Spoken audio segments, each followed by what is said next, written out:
السلام علیکم ورحمۃ اللہ وبرکاتہ۔ سیرت النبی صلی اللہ علیہ وآلہ وسلم، باب نمبر 22۔ پچھلی ویڈیو میں ہم نے باب نمبر 21 بیان کیا تھا۔ اس ویڈیو میں آغاز ہے باب نمبر 22 سے، جس کا عنوان ہے خواب سچا ہے۔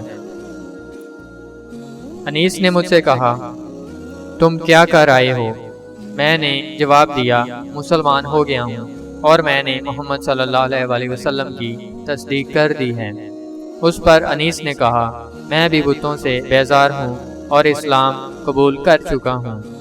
اس کے بعد ہم دونوں اپنی والدہ کے پاس آئے تو وہ بولیں، مجھے پچھلے دن سے کوئی دلچسپی نہیں رہی، میں بھی اسلام قبول کر چکی ہوں، اللہ کے رسول کی تصدیق کر چکی ہوں۔ اس کے بعد ہم اپنی قوم غفار کے پاس آئے، ان سے بات کی۔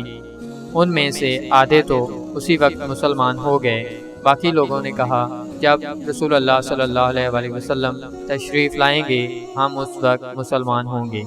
چنانچہ جب رسول اللہ صلی اللہ علیہ وآلہ وسلم مدینہ منورہ تشریف لائے تو قبیلہ غفار کے باقی لوگ بھی مسلمان ہو گئے۔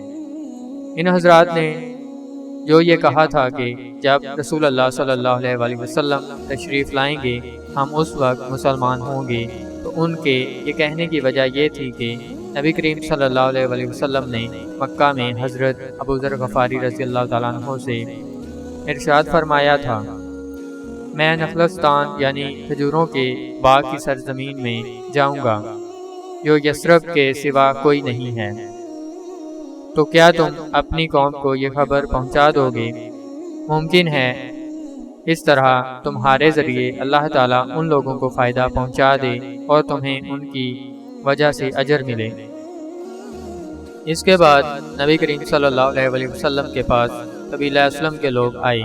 انہوں نے آپ سے عرض کیا، اے اللہ کے رسول، ہم بھی اسی بات پر مسلمان ہوتے ہیں جس پر ہمارے بھائی قبیلہ غفار کے لوگ مسلمان ہوئے ہیں۔ نبی اکرم صلی اللہ علیہ وآلہ وسلم نے یہ سن کر فرمایا، اللہ تعالیٰ غفار کے لوگوں کی مغفرت فرمائے اور قبیلہ اسلم کو اللہ سلامت رکھے۔ یہ حضرت ابوذر غفاری رضی اللہ تعالیٰ عنہ ایک مرتبہ حج کے لیے مکہ گئے۔ طواف کے دوران کعبے کے پاس ٹھہر گئے، لوگ ان کے چاروں طرف جمع ہو گئے۔ اس وقت انہوں نے لوگوں سے کہا، بھلا بتاؤ تو تم میں سے کوئی سفر میں جانے کا ارادہ کرتا ہے تو کیا وہ سفر کا سامان ساتھ نہیں لیتا؟ لوگوں نے کہا، بے شک ساتھ لیتا ہے۔ تب آپ نے فرمایا، تو پھر یاد رکھو، قیامت کا سفر دنیا کے ہر سفر سے کہیں زیادہ لمبا ہے، اور جس کا تم یہاں ارادہ کرتے ہو، اسی لیے اپنے ساتھ اس سفر کا وہ سامان لے لو جو تمہیں فائدہ پہنچائے۔ لوگوں نے پوچھا، ہمیں کیا چیز فائدہ پہنچائے گی؟ حضرت ابوذر غفاری بولے، بلند مقصد کے لیے حج کرو، قیامت کے دن کا خیال کر کے ایسے دنوں میں روزے رکھو جو سخت گرمی کے دن ہوں گے، اور قبر کی وحشت اور اندھیرے کا خیال کرتے ہوئے رات کی تاریکی میں اٹھ کر نمازیں پڑھو۔ حضرت ابوذر غفاری رضی اللہ تعالیٰ عنہ کے بعد حضرت خالد بن سعید رضی اللہ تعالیٰ عنہ ایمان لائے۔ کہا جاتا ہے دیہات کے لوگوں میں سے مسلمان ہونے والوں میں یہ تیسرے یا چوتھے آدمی تھے، ایک قول یہ ہے کہ پانچویں تھے۔ یہ اپنے بھائیوں میں سے سب سے پہلے مسلمان ہوئے۔ ان کے اسلام لانے کا واقعہ یوں ہے کہ انہوں نے خواب میں جہنم کو دیکھا، اس کی آگ بہت خوفناک انداز میں بھڑک رہی تھی، یہ خود جہنم کے کنارے کھڑے تھے۔ خواب میں انہوں نے دیکھا کہ ان کا باپ انہیں جہنم میں دھکیلنا چاہتا ہے، مگر نبی کریم صلی اللہ علیہ وآلہ وسلم ان کا دامن پکڑ کر انہیں دوزخ میں گرنے سے روک رہے ہیں۔ اسی وقت گھبراہٹ کے عالم میں ان کی آنکھ کھل گئی۔ انہوں نے فوراً کہا، میں اللہ کی قسم کھا کر کہتا ہوں کہ یہ خواب سچا ہے۔ ساتھ ہی انہیں یقین ہو گیا کہ جہنم سے انہیں رسول اللہ صلی اللہ علیہ وآلہ وسلم ہی بچا سکتے ہیں۔ فوراً ابو بکر صدیق رضی اللہ تعالیٰ عنہ کے پاس آئے، انہیں اپنا خواب سنایا۔ ابو بکر صدیق رضی اللہ تعالیٰ عنہ نے فرمایا، اس خواب میں تمہاری بھلائی اور خیر پوشیدہ ہے، اللہ کے رسول موجود ہیں، ان کی پیروی کرو۔